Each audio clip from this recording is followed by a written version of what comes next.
नमस्कार दर्शकों, स्वागत है आप सभी लोगों का एक बार फिर से। यह वीडियो ध्यान से देखना। अगर आज की वीडियो मिस कर दिए तो सारे जिंदगी आपको पछताना पड़ेगा। बंद किस्मत के ताले एवं धनवान बनने का जबरदस्त पावरफुल उपाय बता रहा हूँ कछुआ से। हमने हाथ में कछुआ रखे हैं। यह जो है क्रिस्टल की कछुआ है। मित्रों, जो कछुआ होता है इसके अंदर में अनेक चमत्कारी गुण पाए जाते हैं। ये स्फटिक की कछुआ है। ऐसा माना जाता है कछुआ के अंदर में कुछ ऐसा अध्यात्म गुण पाया जाता है जिससे व्यक्ति जल्द धनवान बन सकते हैं। धर्मशास्त्र ये भी कहते हैं जो कछुआ है ये भगवान विष्णु जी के स्वरूप माने जाते हैं। समुद्र मंथन में भगवान विष्णु ने कच्छप का रूप धारण किए थे, इसलिए जहाँ पे भगवान विष्णु होता है वहाँ पे स्वयं माँ लक्ष्मी खींचे चली आती है। इसलिए लोग घर में कछुआ रखना पसंद करते हैं। तो आपको करना क्या है, वीडियो ध्यान से सुनिए। सर्वप्रथम तो आपको इस प्रकार से कछुआ लेना है और आपको इसका एक प्लेट रखना है। प्लेट में आपको कछुआ को डालना है। अब विधि जो बताऊंगा यह वीडियो ध्यान से देखना, तब आपको समझ में आएंगे। अधूरे ज्ञान हमेशा खतरनाक साबित होते हैं। वीडियो को आधे बीच में छोड़ करके जाते हैं तो इसमें आपको नुकसान होते हैं। वीडियो हाँ थोड़ी लंबी बन सकती है, लेकिन जानकारी एकदम साफ एवं स्वच्छ स्पष्ट बता रहा हूँ। ध्यान से समझने की एवं सुनने की कोशिश करना। तो आपको करना है क्या, इस प्रकार से एक गिलास आपको छोटे गिलास में दूध ले लेना है, जैसे कि हमने अपने वीडियो में रखे। इस प्रकार से पूरा प्रैक्टिकल बताऊंगा, ध्यान से देखना। तो इस प्रकार से आपको एक गिलास दूध ले लेना है। अब आपको कौन सी दूध लेना है, तो गौ माता के साफ एवं स्वच्छ आपको कच्चे दूध लेना है। आपको इसे उबाल करके प्रयोग में नहीं लाना है। अब दूसरा चीज आपको लेना है, इसमें आपको इस प्रकार से दूध में आपको कछुआ को स्नान करा देना है। स्नान कराने के बाद आपको लेना है 5 तुलसी के पत्र, साफ एवं स्वच्छ 5 तुलसी के पत्ते लेने, कहीं से खंडित नहीं होना चाहिए। तो इस प्रकार से कछुए को 5 तुलसी का पत्र चढ़ा देना। इस प्रकार से आपको यहाँ पे रखना है, ध्यान से देख लीजिए।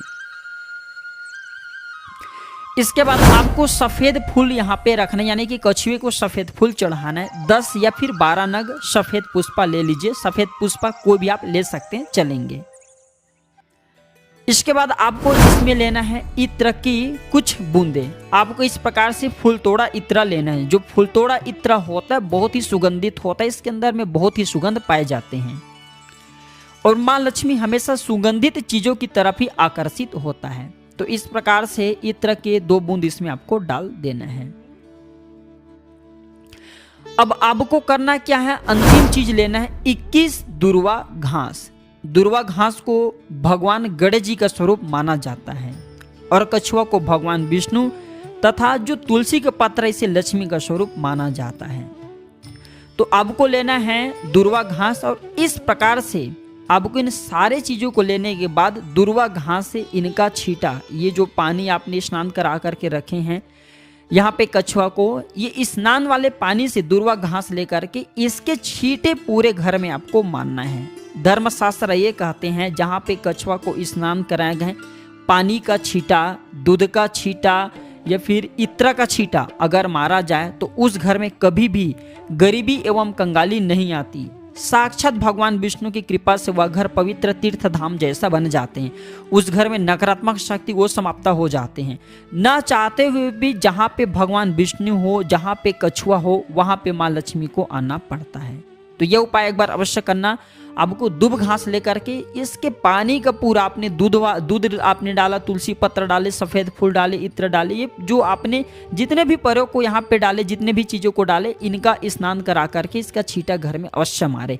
ये आपके घर के वास्तु को भी दूर करता है। घर में कलह कलेश आ जाते हैं, घर में आपके शांति भंग हो चुके हैं तो इस शांति भंग को भी दूर करते हैं और आपके घर में पूर्ण रूप से शांति लाते हैं। और जहाँ पे जिस घर में शांति हो उस घर में लक्ष्मी वास करते हैं, उस घर में देवी देवता वास करते हैं।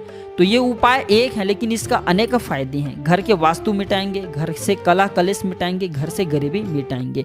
और अगर प्रत्येक गुरु या शुक्रवार को, हर सप्ताह के प्रत्येक गुरु शुक्रवार को यह उपाय किया जाए तो जिस घर में यह उपाय करते हैं वह घर तीर्थ समान बन जाते हैं। फिर उस घर में पूरे जिंदगी भर धन दौलत की कमी नहीं होती। वह घर भगवान नारायण की कृपा से, माता लक्ष्मी की कृपा से स्वर्ग जैसा बन जाते हैं। घर हमेशा जो है हरे भरे रहते हैं, पैसों से भरे रहते हैं। उस घर में कभी भी फिर नकारात्मक शक्ति वास नहीं करते। वह घर पवित्र तीर्थ धाम जैसा बन जाते हैं। धन्यवाद दर्शकों, वीडियो देखने के लिए नमस्कार।